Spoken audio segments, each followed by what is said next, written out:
Muito bem, tive que trocar aqui de cenário, mas a gente continua com a nossa aula do século XVI e XVII e eu estava falando sobre a Guerra dos 30 Anos.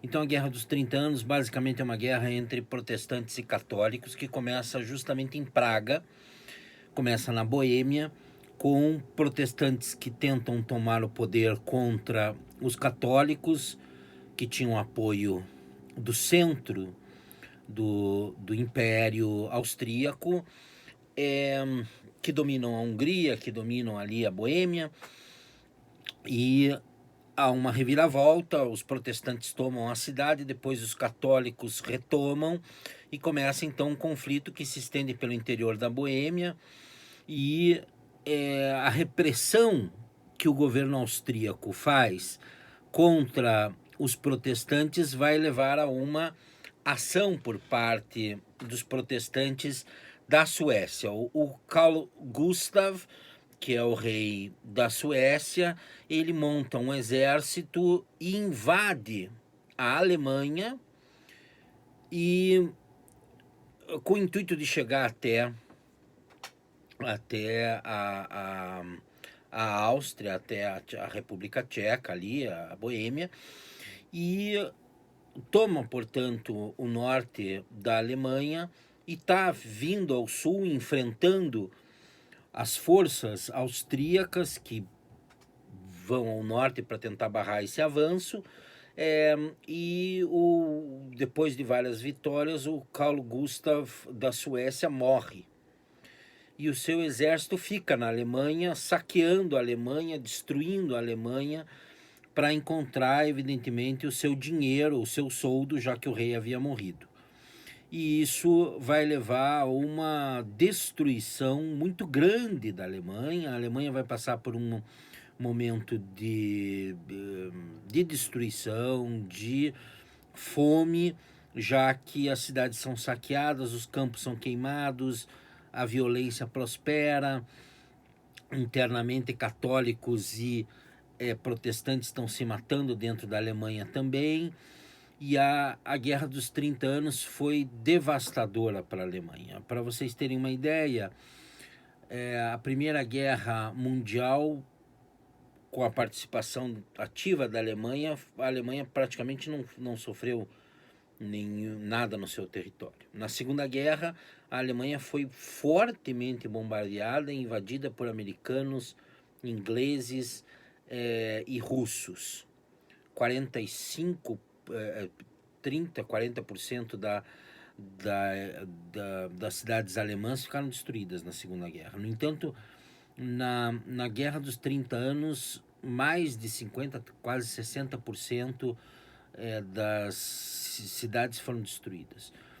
Diversas cidades, dezenas de cidades foram liquidadas, simplesmente desapareceram do mapa, destruídas pelas forças de um lado e de outro, numa guerra intestina dentro da Alemanha, com participação do exército austríaco e do exército sueco. Essa guerra vai se estender até 1648 e vai acabar envolvendo praticamente todas as forças europeias, né? A França vai participar no momento, a Espanha evidentemente participa ao lado da Áustria, contra os protestantes, as forças alemãs, suecas, dinamarquesas vão se envolver ao lado protestante, as cidades italianas mandam mercenários que acabam se envolvendo de um lado para o outro. Então nós temos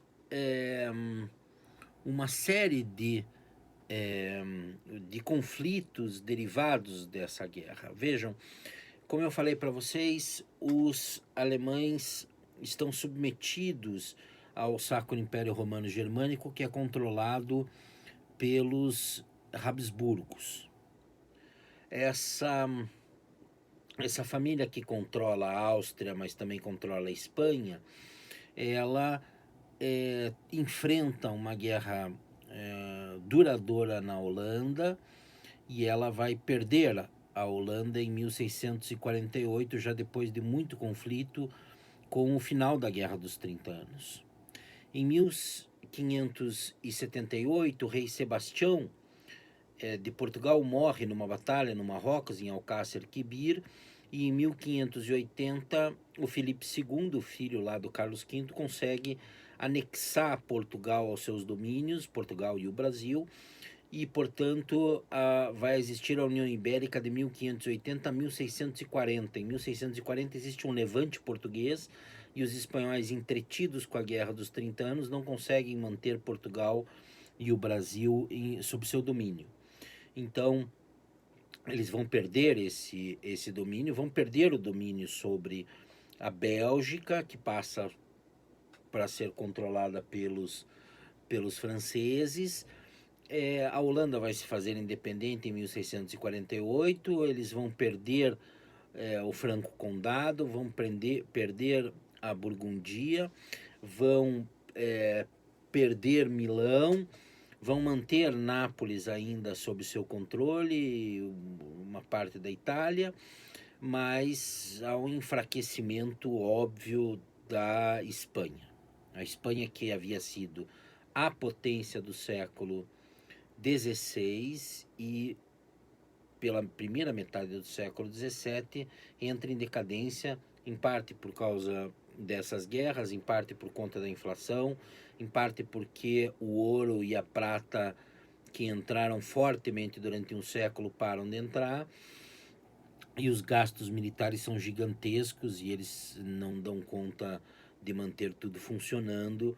O império vai à bancarrota, vai num processo de espiral inflacionária, fraquejar cada vez mais nas suas batalhas, nas suas manutenções de guerra, e com isso o Império Espanhol entra em decadência. Já em 1700, a Espanha não conta mais como contava antes, tá? E isso vai ser importante justamente porque a Áustria vai perder um dos seus sustentáculos na medida em que a Espanha entra em decadência, tá? Então esse é um aspecto importante da geopolítica na região, naquele momento, tá? A Guerra dos 30 Anos, a Suécia ainda vai se manter como uma potência mediana até 1700, quando a Rússia derrotar a Suécia numa série de batalhas levadas a cabo pelo Pedro o Grande.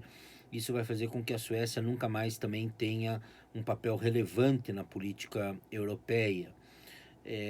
E a Holanda, apesar de enfrentar a guerra, então ela prospera, e a partir de 1680 a Inglaterra vai entrar no jogo político muito fortemente e vai se tornar a potência do século XVIII, tá? Numa disputa contra a França, que também sai fortalecidíssima da Guerra dos 30 Anos. É importante ressaltar que a vitória na Guerra dos 30 Anos foi feita durante o governo do Luís XIII e do controle do poder pelo cardeal Richelieu. O cardeal Richelieu era padre, evidentemente, cardeal, ligado à igreja, e era ministro do Luís XIII, o principal ministro, e ele foi importante porque justamente no final da Guerra dos 30 Anos, em vez de ficar do lado da Espanha católica, ele invade a Alemanha para destruir a Alemanha de uma vez, mas também para destruir o domínio católico sobre a Alemanha. E isso é um duplo objetivo por parte do cardeal Richelieu. De um lado, ele destrói a Alemanha de uma vez, e a Alemanha vai ficar aí mais de um século, quase 2 séculos, numa situação precária, enquanto ele ajuda a enfraquecer ainda mais o Império Espanhol, que era o seu grande inimigo. Então, o cardeal Richelieu faz justamente uma mudança na geopolítica. A religião já não é mais tão importante quanto a existência do país, da política nacional dos franceses. né? E isso marca então uma viragem. O Tratado de Paz é o Tratado de Westfália, um tratado que justamente estabelece as noções mais básicas de soberania, ou seja, um país não vai mais interferir na política do outro, pelo menos é isso que o Tratado de Westfália estabelece, assim como a independência de Portugal, da Holanda, que passam a ser independentes aí nesse momento, mais uma vez independentes, assegurada a sua independência pelo Tratado de Westfália. No nosso próximo vídeo, então, eu termino de falar sobre o século XVI e XVII para vocês.